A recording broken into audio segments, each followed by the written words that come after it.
Mi primo me pidió ayuda financiera para salvar su negocio. Después de transferir el dinero, descubrí que lo usó todo para comprar una casa donde vivir con mi marido. El teléfono sonó mientras preparaba la cena.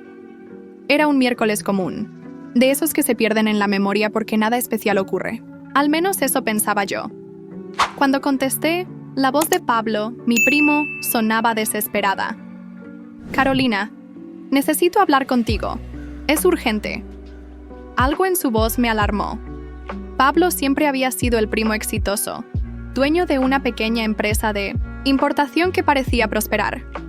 Crecimos juntos, y aunque de adultos seguimos caminos diferentes, manteníamos una relación cercana. Él había sido mi apoyo cuando perdí a mis padres en un accidente 5 años atrás. ¿Qué pasó, Pablo? No puedo hablar por teléfono. ¿Puedo pasar por tu casa hoy? 1 hora después, Pablo estaba sentado en mi mesa del comedor, con los ojos rojos y el rostro marcado por lo que parecían ser días sin dormir adecuadamente. Eduardo, mi esposo de 8 años, sirvió café para los 3 y se sentó a mi lado. «La empresa está quebrando», Pablo dijo finalmente, después de girar la taza de café entre sus manos varias veces. «Tengo una deuda con proveedores en China. Si no pago en 2 semanas, lo perderé todo». «¿Cómo pasó esto?», pregunté confundida. «Siempre dijiste que el negocio iba bien». Pablo se pasó la mano por el cabello, en un gesto de desesperación. «Una inversión equivocada. Aposté mucho en un lote de mercancía que quedó retenido en la aduana. Cuando finalmente llegó, el mercado ya estaba saturado». Respiró hondo antes de continuar. «Necesito 200,000 pesos para salvar la empresa, Carolina. Sé que es mucho dinero, pero es mi última esperanza». Miré a Eduardo, que mantenía una expresión seria pero comprensiva. Mi esposo siempre fue el sensato entre nosotros. Trabajaba como gerente en una constructora y juntos llevábamos una vida cómoda, sin lujos. «Es casi todos nuestros ahorros», murmuré, pensando en el dinero que veníamos guardando para reformar nuestra casa. «Lo sé». Pablo bajó la mirada. «No te lo pediría si tuviera otra opción. Estoy desesperado». Eduardo carraspeó.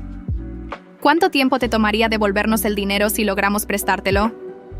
6 meses como máximo», Pablo respondió rápidamente. «Con la deuda pagada puedo volver a operar normalmente. Haré un contrato, pagaré intereses».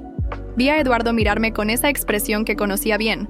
Mitad preocupación, mitad confianza en mi juicio. «Déjanos pensarlo», le respondí a Pablo. «Es una decisión difícil». Cuando Pablo se fue, Eduardo y yo nos sentamos en el sofá para discutirlo. Parte de los ahorros venían de la herencia de mis padres y aún no había decidido qué hacer con ella. «No sé, Caro», dijo Eduardo, usando el apodo que solo él usaba. «Es mucho dinero. ¿Y si no puede pagar?» «Es Pablo», argumenté. «Siempre ha sido responsable con el dinero, y es prácticamente mi único pariente cercano». Eduardo asintió lentamente. «Si crees que es lo correcto, te apoyo, pero vamos a formalizar todo, por seguridad». 2 días después, firmamos un contrato simple. Pablo parecía aliviado hasta las lágrimas cuando transferí el dinero. «Te pagaré cada centavo, prima. Salvaste mi vida». Las semanas siguientes fueron normales. Eduardo continuó con su rutina de trabajo, y yo con mi empleo en una editorial local. Pablo llamaba semanalmente, siempre agradeciendo y dando actualizaciones vagas sobre cómo el negocio se estaba recuperando lentamente. Fue un mes después que surgieron las primeras sospechas. Eduardo comenzó a salir más tarde del trabajo, con explicaciones sobre reuniones y nuevos proyectos. No desconfié de inmediato. Mi esposo siempre ha sido dedicado al trabajo. Una noche, recibí una llamada de Ana, esposa de uno de los empleados de Pablo. «Carolina, ¿cómo está tu primo? Supimos de la quiebra de la empresa y mi marido está preocupado por no conseguir otro empleo tan rápidamente». Sentí como si un balde de agua fría me hubiera caído encima. «¿Quiebra? ¿De qué estás hablando?» «La empresa cerró oficialmente la semana pasada». «¿Pablo no les dijo nada?» Colgué el teléfono e intenté llamar a Pablo, pero no contestó. Llamé a Eduardo, quien dijo que estaba en una reunión y prometió volver pronto para hablar. Mis manos temblaban cuando abrí la laptop. Busqué noticias sobre la empresa de Pablo y encontré un pequeño anuncio en el periódico local confirmando el cierre. La empresa había declarado quiebra 2 semanas atrás. Eduardo llegó a casa con una expresión tensa. Cuando lo confronté sobre la empresa de Pablo, pareció genuinamente sorprendido. ¿Cerró? Pero él dijo que las cosas estaban mejorando. Nos mintió Eduardo. Tomó nuestro dinero sabiendo que no podría pagar. Eduardo me abrazó mientras yo lloraba de rabia y decepción. Lo buscaremos mañana y aclararemos esto, prometió. Debe haber alguna explicación. Al día siguiente, fui a la casa de Pablo, pero no estaba allí. Los vecinos dijeron que no lo habían visto en algunos días. Volví a casa aún más preocupada y frustrada.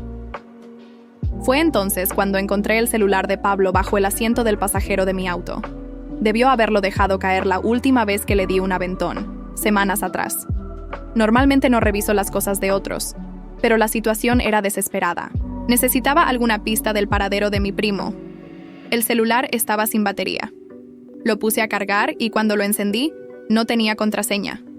Lo primero que vi fue una secuencia de mensajes entre Pablo y un contacto guardado simplemente como amor.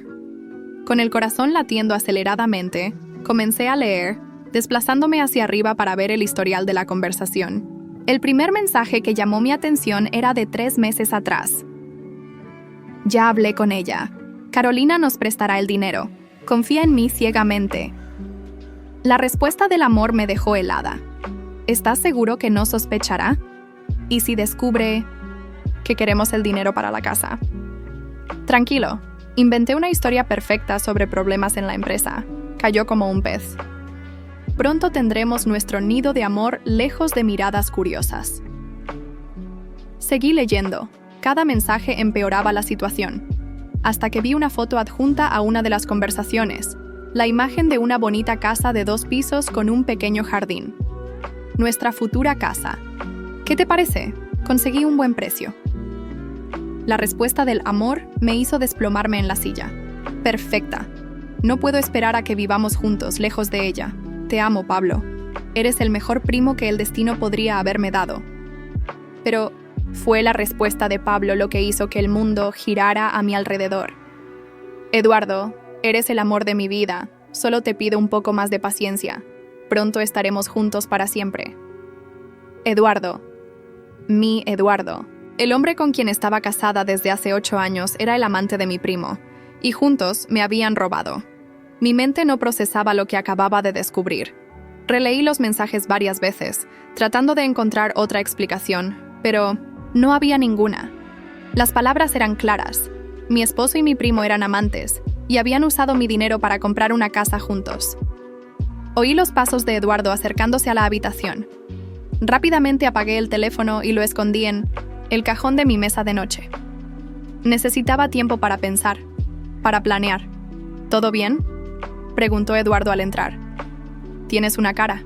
Estoy preocupada por Pablo, mentí, evitando mirarlo directamente. No contesta mis llamadas, y su empresa quebró. Eduardo se sentó junto a mí y me tomó la mano. El contacto que antes me resultaba reconfortante, ahora me provocaba repulsión. Encontraremos una solución, te lo prometo. Sus palabras sonaban vacías. ¿Cuántas veces me había mentido mirándome a los ojos? Necesito estar sola, dije, apartando mi mano.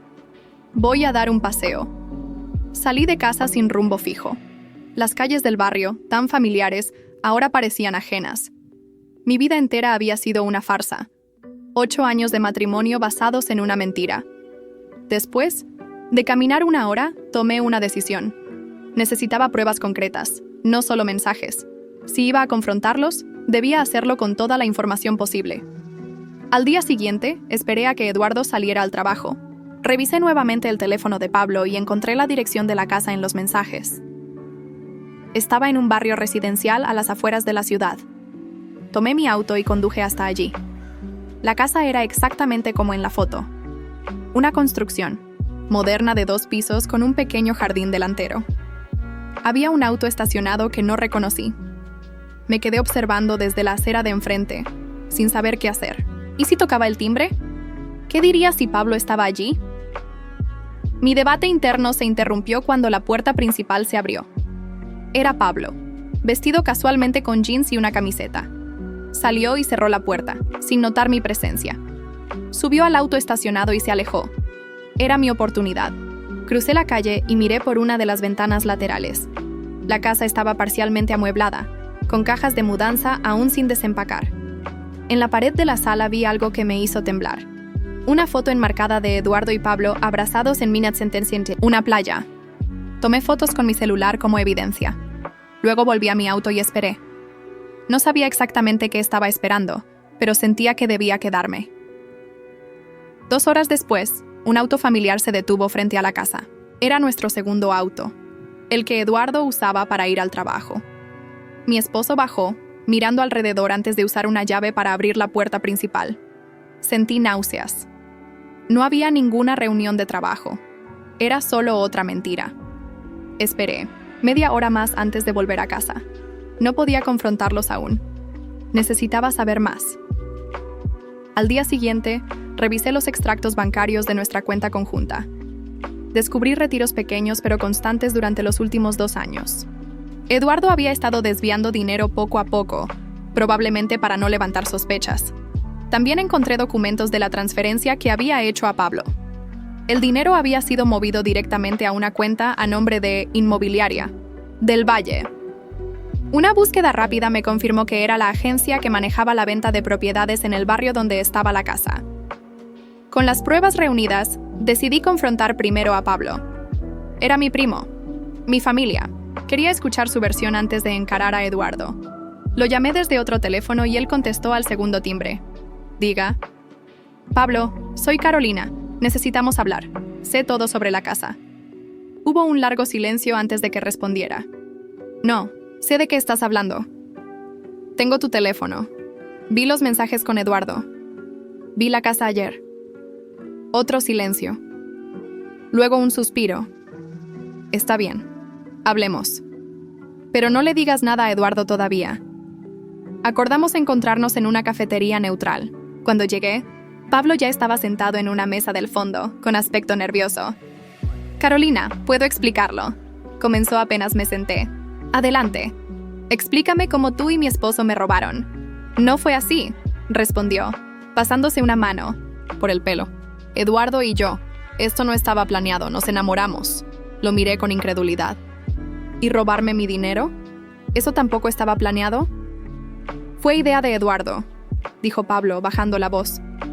La casa salió a la venta de repente. Era una oportunidad única. Necesitábamos el dinero rápidamente. ¿Por qué no pedirme un divorcio? ¿Honesto? ¿Por qué mentirme así? Pablo tuvo la decencia de parecer avergonzado. Eduardo temía que le quitaras todo en el divorcio. Dijo que sería más fácil así. Cada palabra era como una puñalada. No solo me habían traicionado y robado, sino que habían planeado todo fríamente. ¿Cuánto tiempo llevan juntos? 3 años, confesó Pablo. Empezó cuando fui a cenar, a tu casa después de mi divorcio. Eduardo me consoló y... Basta, lo interrumpí. No quería escuchar los detalles. ¿Quién más lo sabe? Nadie. Bueno, excepto Martín, mi abogado. Él arregló lo de la escritura.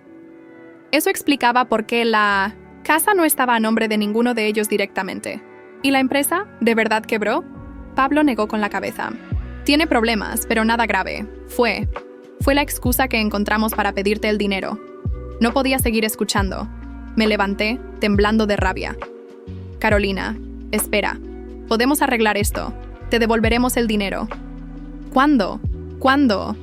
Iban a decirme la verdad. Pablo no respondió. No hacía falta. Nunca planearon contarme nada. Esto no ha terminado, dije antes de irme.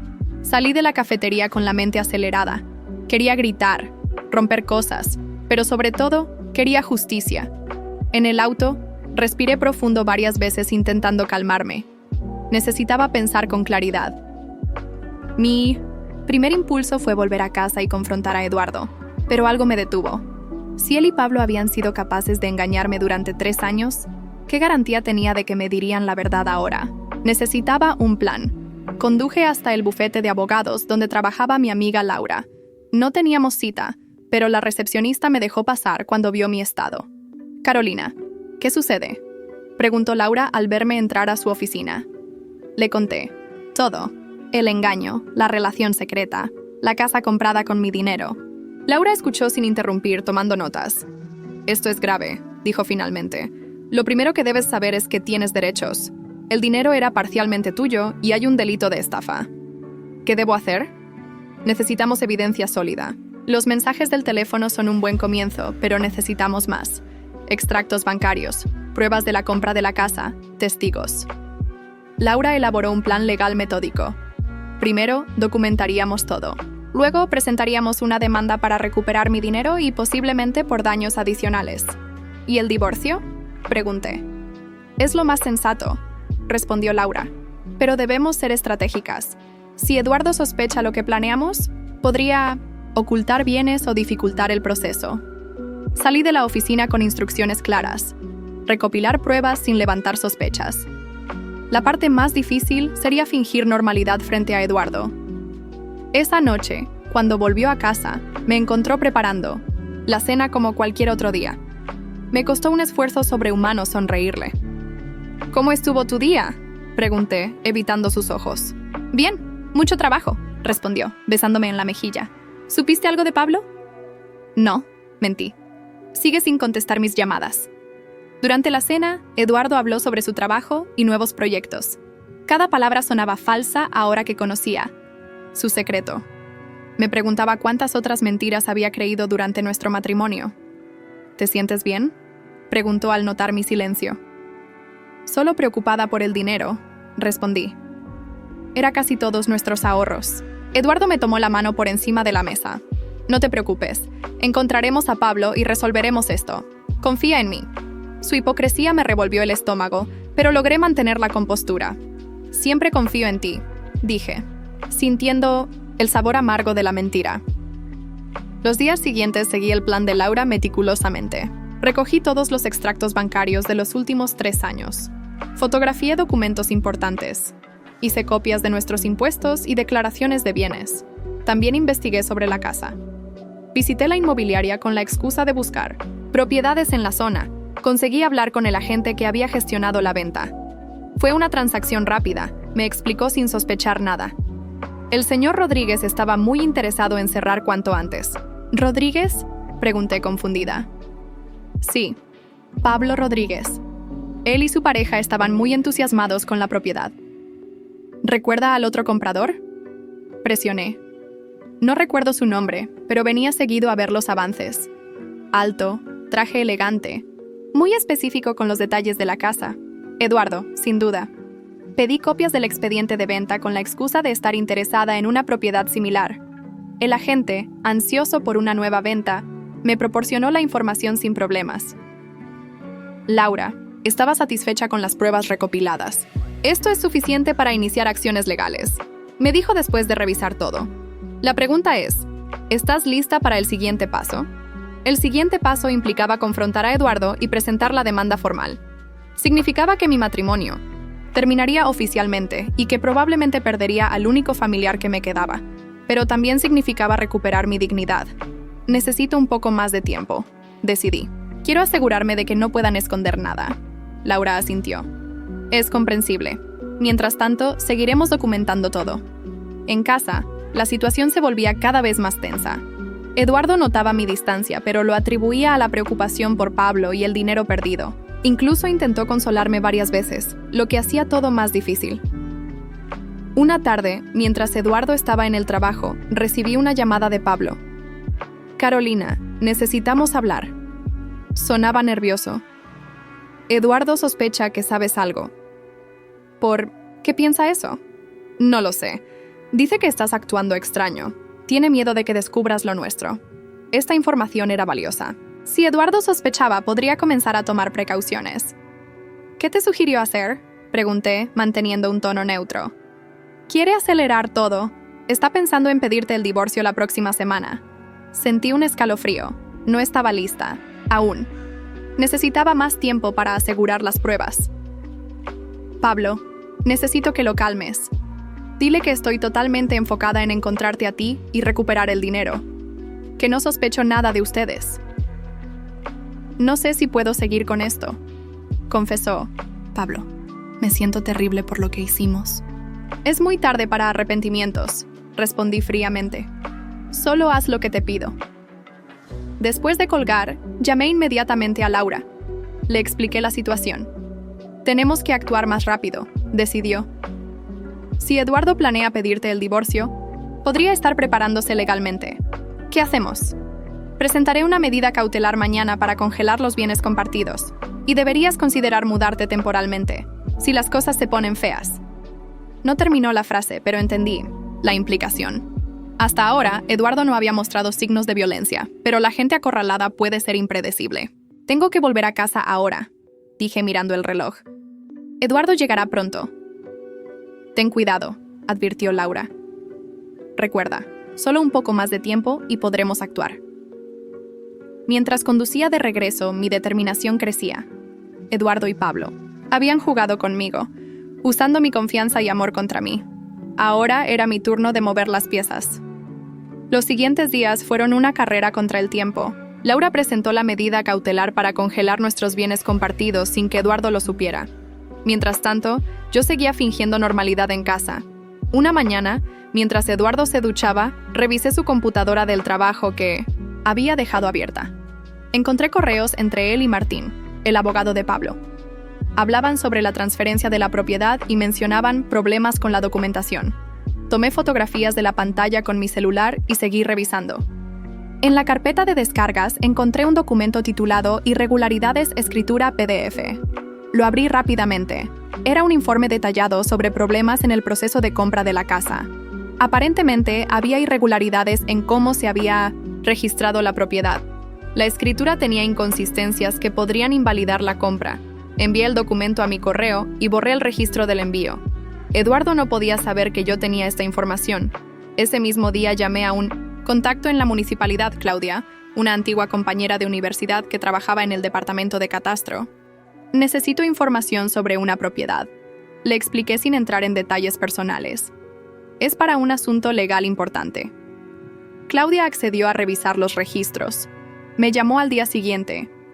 Encontré algo interesante, dijo. La propiedad que me mencionaste tiene problemas con los permisos de construcción. El constructor original no completó todos los trámites municipales. ¿Qué significa eso? Que técnicamente la casa no debería haber sido vendida en ese estado, y los nuevos propietarios podrían enfrentar multas significativas o incluso órdenes de demolición parcial si no se regularizan los permisos. Esta información era crucial. No solo la casa había sido comprada con mi dinero robado, sino que además tenía problemas legales que Eduardo y Pablo desconocían. Compartí estos hallazgos con Laura inmediatamente. Esto es perfecto, dijo ella. Ahora tenemos dos caminos. Recuperar tu dinero por la vía penal, denunciando la estafa, o presionar con estos problemas de la propiedad para forzar un acuerdo. ¿Qué recomiendas? El camino penal es más largo y complicado. Podrían pasar años antes de ver un resultado. La presión administrativa podría ser más efectiva. Decidimos usar la información sobre los problemas de la propiedad como herramienta de negociación. Laura contactó a un inspector municipal para solicitar una revisión oficial de la casa. Si encontramos más irregularidades, podemos presentar una denuncia formal, explicó. Eso pondrá a Pablo y Eduardo en una posición muy incómoda. Mientras tanto, Eduardo comenzaba a actuar de manera extraña en casa. Pasaba más tiempo al teléfono, siempre hablando en voz baja. Varias veces lo encontré revisando documentos financieros. Una noche, mientras cenábamos, decidió abordar el tema directamente. Carolina, he estado pensando. Quizás deberíamos aceptar que no vamos a recuperar ese dinero. Lo miré fingiendo sorpresa. ¿Por qué dices eso? Pablo es familia. Eventualmente aparecerá. Han pasado semanas sin noticias. Y necesitamos seguir adelante con nuestras vidas. Noté que evitaba mi mirada. Estaba intentando prepararme para el golpe. ¿Qué sugieres?, pregunté, manteniendo mi tono neutral. Tal vez deberíamos considerar separarnos por un tiempo. Esta situación nos está afectando mucho. Ahí estaba. El primer paso hacia el divorcio que Pablo me había advertido. ¿Separarnos?, repetí, intentando parecer conmocionada. Eduardo, no entiendo. Pensé que estábamos juntos en esto. Lo estamos, pero... Suspiró profundamente. Necesito espacio para pensar. Esta pérdida económica me ha afectado más de lo que creía. ¿Y dónde vivirías? Tengo un amigo que me ofrece su departamento por un tiempo, respondió rápidamente. Demasiado rápidamente. Ya lo tenías planeado, dije, esta vez sin ocultar mi enojo. ¿Desde cuándo estás considerando esto? Eduardo se mostró incómodo. No es algo repentino. He estado reflexionando sobre nosotros desde hace tiempo. Quería gritarle que sabía toda la verdad, pero me contuve. Este no era el momento para revelar mis cartas. Necesito tiempo para procesar esto, dije finalmente. No esperaba que quisieras abandonarme justo cuando más te necesito. Mi comentario pareció afectarlo. Se mostró culpable, como esperaba. No es un abandono, Carolina. Solo necesitamos tiempos separados. Está bien, cedí. Toma tu tiempo para pensar. Yo también necesito aclarar mis ideas. Eduardo parecía aliviado por mi aparente comprensión. No sospechaba que cada paso suyo estaba siendo anticipado y utilizado, en su contra. Al día siguiente recibí una llamada entusiasmada de Laura. Tenemos algo grande. El inspector encontró múltiples violaciones en la propiedad. La casa no tiene certificado de habitabilidad y hay problemas estructurales que requerirían una inversión significativa para resolverse. ¿Qué significa esto para nosotros? Significa que podemos presentar una denuncia formal que resultaría en una orden de suspensión de uso. Básicamente, nadie podría vivir legalmente en esa casa hasta que se resuelvan todos los problemas. Este era el golpe que necesitábamos. Si Pablo y Eduardo no podían usar la casa que habían comprado con mi dinero, estarían más dispuestos a negociar. ¿Cuál es el siguiente paso?, pregunté. Presentaremos la denuncia mañana. También tengo otra noticia. La medida cautelar fue aprobada. Todos los bienes compartidos con Eduardo están congelados, incluyendo cuentas bancarias. ¿Eduardo ya lo sabe? Recibirá la notificación oficial mañana. Carolina, prepárate para una reacción fuerte, cuando se entere que sus cuentas están congeladas y que además hay problemas con la casa. No estará nada contento. Estoy lista, respondí con determinación. Ya he soportado suficiente de sus mentiras. Esa noche, cuando Eduardo llegó a casa, noté que estaba tenso. Probablemente, Pablo ya le había contado sobre la visita del inspector municipal a la casa. ¿Todo bien?, pregunté inocentemente. Sí, respondió secamente. Solo cansado del trabajo. Entiendo. Por cierto, estuve pensando en lo que hablamos ayer. Si realmente quieres tiempos separados, lo respetaré. Eduardo me miró con cautela, claramente sorprendido por mi actitud conciliadora. Gracias por entender. Te prometo que esto es lo mejor para ambos. Si él supiera lo que vendría mañana, no estaría tan tranquilo, pensé. A la mañana siguiente, me desperté temprano. Eduardo ya se había ido, dejando una nota sobre la mesa. De la cocina. Tengo reuniones todo el día, hablamos en la noche. Sabía que eso no era cierto. Probablemente estaba con Pablo, discutiendo los problemas de la casa. Mi teléfono sonó. Era Laura. La notificación de congelamiento de bienes acaba de ser entregada en la oficina de Eduardo, me informó. También presentamos la denuncia sobre las irregularidades de la propiedad. El Departamento de Obras Municipales enviará una orden de suspensión hoy mismo. ¿Cuánto tiempo tenemos antes de que Eduardo regrese furioso a casa? Depende de cuándo revise los documentos. Te recomiendo no estar sola cuando eso suceda. Seguí su consejo y le pedí a mi vecina Marta que viniera a tomar café. Marta era una mujer mayor que vivía al lado, viuda de un policía. Su presencia me daba cierta seguridad. Alrededor del mediodía, mi teléfono comenzó a sonar insistentemente. Era Eduardo. Dejé que sonara. Después del quinto intento, recibí un mensaje. ¿Qué diablos hiciste? Contesta el teléfono ahora. Mostré el mensaje a Marta. Problemas con mi esposo, le expliqué vagamente. Estamos pasando por un mal momento. ¿Quieres que me quede contigo?, ofreció ella preocupada. Si no te importa, me sentiría más segura. Media hora después, la puerta principal se abrió de golpe.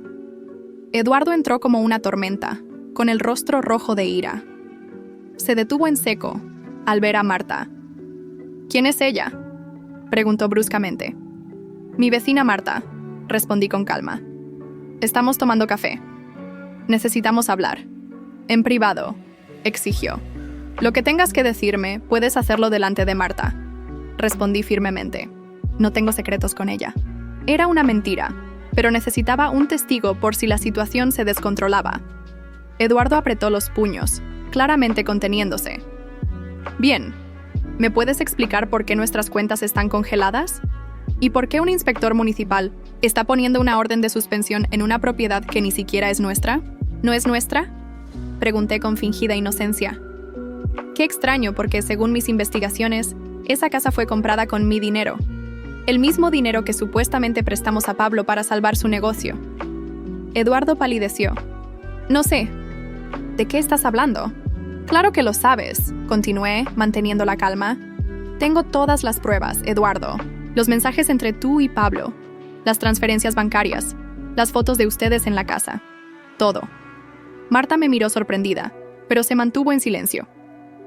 Estás confundida, intentó Eduardo. Pablo me pidió ayuda para ver esa propiedad, como inversión, pero basta de mentiras. Lo interrumpí. Sé que tú y Pablo son amantes desde hace 3 años. Sé que inventaron la historia sobre problemas en su empresa para robar mi dinero. Sé todo. Eduardo se dejó caer en una silla, derrotado. La fachada se había derrumbado. ¿Cómo lo descubriste?, preguntó finalmente. Pablo dejó su teléfono en mi auto. Vi todos sus mensajes. Eduardo maldijo por lo bajo. ¿Y ahora qué? ¿Es tu venganza? ¿Congelar nuestro dinero y sabotear la casa? No es venganza, Eduardo. Es justicia. Ese dinero es mío. Me lo robaron con mentiras. Podemos arreglar esto, dijo, cambiando su tono a uno más conciliador. Te devolveremos el dinero, lo prometo. ¿Con qué? La casa tiene graves problemas legales. No vale ni la mitad de lo que pagaron por ella. Esta información pareció sorprenderlo. ¿De qué hablas? La casa no tiene certificado de habitabilidad. Hay problemas estructurales y violaciones de los códigos de construcción. Nadie puede vivir legalmente allí hasta que se resuelvan, lo que costaría una fortuna. Eduardo palideció aún más. Eso no es posible. El vendedor nos aseguró que todo estaba en regla. Pues les mintió, igual que ustedes me mintieron a mí. En ese momento sonó el timbre. Marta fue a abrir y regresó acompañada de Pablo. Eduardo, no contestas mis llamadas. Los inspectores han sellado la casa, no podemos. Se detuvo al verme. Carolina. Hola, primo. Saludé fríamente. Justo estábamos hablando de ustedes y su nido de amor. Pablo miró a Eduardo con pánico. ¿Ella sabe? Lo sabe todo, confirmó Eduardo. Y ha congelado nuestras cuentas. Pablo se desplomó en otra silla. Esto no puede estar pasando. Oh, pero está pasando, respondí. Y apenas comienza. Mi abogada está preparando una demanda por estafa contra ambos. Podrían enfrentar cargos penales. Carolina, por favor, suplicó Pablo. Fue un error terrible. Estábamos desesperados por estar juntos. ¿Y eso justifica robarme? ¿Engañarme durante años? ¿Usar el recuerdo de mis padres para manipularme? Podemos solucionar esto, intervino Eduardo. Venderemos la casa, te devolveremos el dinero. No es necesario involucrar a la policía. La casa está inhabitable legalmente, les recordé. Y aunque pudieran venderla, dudo que recuperen ni la mitad de lo que pagaron. Los dos se miraron derrotados. Su gran plan se había desmoronado por completo. ¿Qué quieres de nosotros?, preguntó finalmente Eduardo. Primero, un divorcio rápido en mis términos. Segundo, un documento firmado reconociendo la deuda y cómo se originó. Tercero, un plan de pagos para devolverme hasta el último centavo. Eso nos dejaría en la ruina, protestó Pablo. Debieron pensarlo antes de robarme, respondí sin emoción. Tienen hasta mañana para decidir. Si no aceptan, seguiremos con la demanda penal. Me levanté, indicando que la conversación había terminado. Ahora, les agradecería que se fueran de mi casa. Eduardo intentó un último recurso. Carolina, 8 años juntos. ¿No significaron nada para ti? Significaron mucho, por eso duele tanto tu traición. Cuando se fueron, Marta me miró con asombro. Eres más fuerte de lo que creía. No tuve opción, respondí, sintiendo por primera vez en semanas que podía respirar libremente. Esa noche, Laura me llamó con buenas noticias. El banco Aminotietes ha confirmado el congelamiento total de las cuentas y recibí una llamada del abogado de Pablo. Quieren negociar. ¿Tan pronto? Están desesperados. Aparentemente, hay más problemas con la casa de los que sabíamos. El vendedor también está siendo investigado por fraude inmobiliario. ¿Qué proponen? Quieren una reunión mañana para discutir términos. Les dije que cualquier acuerdo debe incluir la devolución completa de tu dinero, más intereses y un reconocimiento escrito del fraude. ¿Crees que aceptarán? No tienen muchas opciones. Las pruebas son contundentes y ambos tienen mucho que perder profesionalmente si esto se hace público. Al día siguiente, en el despacho de Laura, me encontré con Eduardo, Pablo y su abogado. Ambos parecían haber envejecido años en un solo día. Laura presentó nuestras condiciones: devolución completa del dinero más intereses, divorcio en mis términos y un documento firmado reconociendo el fraude. «Esto es excesivo», protestó el abogado de Pablo. «Mis clientes están dispuestos a devolver el dinero, pero firmar una confesión de fraude podría tener implicaciones penales». «¿Es eso o enfrentar una demanda penal formal?», respondió Laura. «Y créame, tenemos suficientes pruebas para que sea un caso sólido». Después de una hora de negociaciones tensas, finalmente cedieron. Firmarían los documentos y devolverían mi dinero en plazos mensuales durante 2 años, con intereses.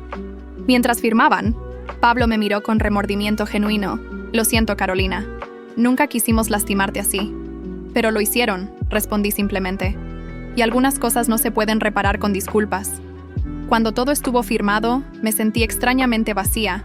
Había ganado, pero había perdido mi matrimonio y la única familia que me quedaba. Pasaron 6 meses desde aquel día en el despacho de Laura. El divorcio se finalizó rápidamente, ya que Eduardo no puso resistencia a mis condiciones. Según nuestro acuerdo, él me cedió nuestra casa y asumió la mayor parte de la deuda conmigo. Pablo y Eduardo intentaron vender la casa problemática, pero como había previsto, nadie quería comprarla con tantas irregularidades. Terminaron perdiéndola cuando el banco ejecutó la hipoteca por falta de pagos. Yo había recibido ya 3 pagos mensuales, según lo acordado.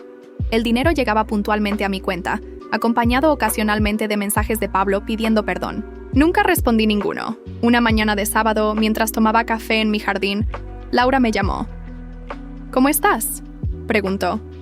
Desde el caso, nos habíamos vuelto más cercanas. «Mejor», respondí honestamente. «Ya no me despierto llorando. Tengo noticias interesantes. ¿Recuerdas a Javier, el agente inmobiliario que nos ayudó con la investigación de la casa?». «Claro, fue muy útil. Me llamó ayer. Está buscando un socio para abrir una nueva agencia inmobiliaria. Necesitan a alguien con ojo para los detalles y conocimiento en documentación legal. Pensó en ti». «¿En mí? No tengo experiencia en bienes raíces». «Pero tienes experiencia editorial, eres organizada y después de lo que pasaste, conoces más sobre trámites inmobiliarios que la mayoría de la gente. Además, podrías usar parte del dinero que estás recuperando como inversión inicial». «Lo sé», pensé por un momento.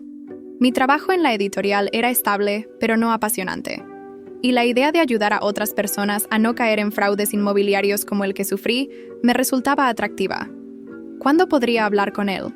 ¿Qué tal? ¿Hoy? Podemos almorzar los 3. El almuerzo con Javier fue revelador. Su propuesta era seria: abrir una agencia especializada en propiedades verificadas, con toda la documentación en regla. Un enfoque honesto en un mercado lleno de estafadores. «Lo que te pasó a ti le ocurre a muchas personas», explicó Javier. «Compran propiedades sin verificar adecuadamente los papeles y terminan con problemas legales graves». «¿Y crees que yo podría ayudar?». «Absolutamente. Tu experiencia personal te da una perspectiva única. Además, Laura me dice que eres meticulosa y confiable, justo lo que necesito en una socia». Acordamos reunirnos nuevamente la semana siguiente para discutir detalles financieros. Mientras tanto, investigaría más sobre el negocio inmobiliario. Durante esa semana me sorprendí disfrutando mi investigación. Estudié regulaciones, procesos de compraventa, certificaciones necesarias. Por primera vez en meses, sentía entusiasmo por algo. En nuestra segunda reunión, Javier presentó un plan de negocios detallado. Mi inversión inicial sería de 50,000 pesos, menos de lo que ya había recuperado de Eduardo y Pablo. Si todo iba bien, recuperaría esa inversión en 1 año.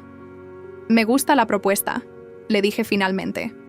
«Pero quiero añadir algo. Un servicio especial para mujeres divorciadas o en proceso de separación. Asesoría completa para quienes necesitan comenzar de nuevo». Javier sonrió. «Es una excelente idea. Hay un mercado allí que nadie está atendiendo adecuadamente». 3 meses después, Nueva Etapa Bienes Raíces abrió sus puertas. Javier se encargaba de las ventas y yo manejaba toda la documentación y el servicio especial para mujeres en transición vital. Desde el primer mes, tuvimos clientes. Una tarde, mientras revisaba documentos en la oficina, recibí una visita inesperada. Era Marta, mi vecina. «Vine a verte en tu nuevo negocio», dijo, mirando alrededor con aprobación. «Te ves diferente, Carolina. Más fuerte». «Me siento diferente», admití. «Por primera vez estoy construyendo algo propio, sin depender de nadie». «Vine, porque tengo una amiga que necesita ayuda. Está divorciándose y su ex quiere quedarse con la casa. No sabe qué hacer. Que venga a verme». Es exactamente el tipo de situación para la que creamos este servicio. En los meses siguientes, el negocio creció constantemente. Nuestro enfoque en transparencia y verificación rigurosa nos ganó una buena reputación. Especialmente exitoso fue el servicio para mujeres en transición, que pronto representaba el 40% de nuestros ingresos. Un día, mientras mostraba a una cliente cómo verificar la documentación de una propiedad, me di cuenta de cuánto había cambiado mi vida.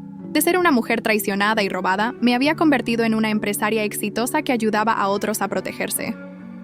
¿Cómo aprendiste tanto sobre este tema?, me preguntó la cliente, impresionada con mis explicaciones detalladas. De la manera difícil, respondí honestamente.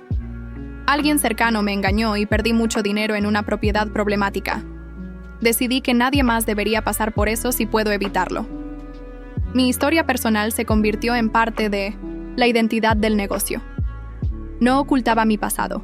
Lo usaba como testimonio de la importancia de nuestro trabajo. Un año después de la apertura, habíamos triplicado nuestros clientes iniciales. Contraté a 2 asistentes y ampliamos la oficina. Mi inversión inicial estaba completamente recuperada y ahora generaba beneficios constantes. Eduardo y Pablo seguían pagando mensualmente, aunque con algunos retrasos ocasionales. Según Laura, ambos enfrentaban dificultades económicas desde la pérdida de la casa. Pablo había tenido que cerrar definitivamente su empresa y ahora trabajaba para un competidor. Eduardo había sido degradado en su trabajo después de que su historia personal se hiciera conocida en la oficina. No sentía alegría por sus problemas, pero tampoco lástima. Cada uno estaba cosechando las consecuencias de sus propias acciones. Una tarde, estaba cerrando la oficina cuando vi a Pablo esperando en la acera de enfrente. Dudé un momento antes de acercarme. «¿Qué haces aquí?», pregunté directamente. «Quería verte», respondió, nervioso. «Escuché sobre tu negocio. Parece que te va bien». «Así es». «Me alegro por ti, Carolina. De verdad». Nos quedamos en silencio, incómodo por unos segundos. «¿Cómo está Eduardo?», pregunté finalmente. «No lo sé. Terminamos hace 3 meses. Las cosas se complicaron después de perder la casa». No sentí ninguna satisfacción especial al escuchar esto. Solo confirmaba lo que ya sospechaba. Su relación había sido tan deshonesta entre ellos como lo fue conmigo. «Lamento escuchar eso», dije, sin saber qué más decir. «El mes que viene, podría retrasarme con el pago», confesó Pablo. «Estoy teniendo problemas financieros serios». «Habla con Laura. Quizás podamos ajustar el plan de pagos». Pablo me miró sorprendido. «¿Harías eso?». «No es por bondad», aclaré. «Es sentido práctico. Prefiero pagos más pequeños pero constantes que tener que demandarte nuevamente», asintió, comprendiendo. «Gracias de todas formas. Y lamento todo lo que te hicimos. No hay día que no me arrepienta». «Ya no importa, Pablo. Esa etapa de mi vida terminó». Me despedí y caminé hacia mi auto. Era cierto. Ya no sentía el dolor agudo de la traición. Se había transformado en algo diferente, una especie de sabiduría adquirida a la fuerza. 2 años después de abrir el negocio, Nueva Etapa se había convertido en una de las agencias inmobiliarias más respetadas de la ciudad.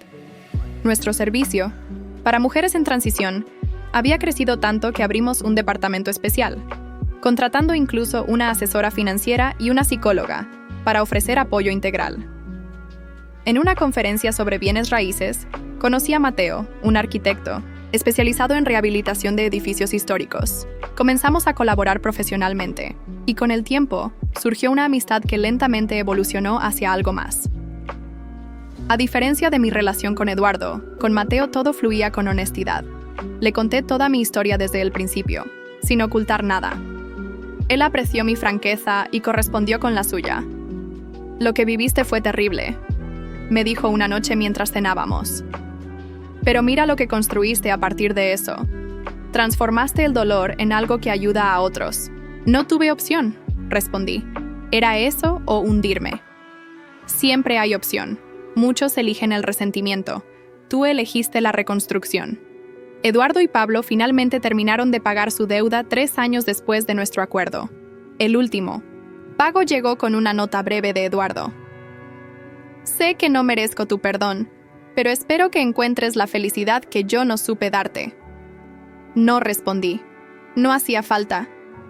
Mi vida actual era la mejor respuesta. La casa que una vez compartí con Eduardo, finalmente la vendí. Con ese dinero y los beneficios del negocio, compré un pequeño terreno donde Mateo diseñó nuestra casa. A diferencia de aquella que Eduardo y Pablo intentaron construir con mentiras, la nuestra se levantó sobre cimientos sólidos de honestidad y respeto mutuo. Nueva etapa seguía creciendo. Abrimos una segunda oficina en otra ciudad y planeábamos una tercera. Nuestro servicio para mujeres en transición se había convertido en un modelo que otras agencias intentaban copiar. A veces, cuando miro hacia atrás, apenas reconozco a aquella mujer que lloró desconsolada al descubrir las mentiras de su esposo y su primo. El dolor de la traición me transformó, me hizo más fuerte, más sabia. No fue fácil. Hubo días oscuros, momentos de duda y miedo. Pero cada decisión, cada pequeño paso adelante, me llevó a construir una vida mejor que la que había perdido. Una vida auténticamente mía.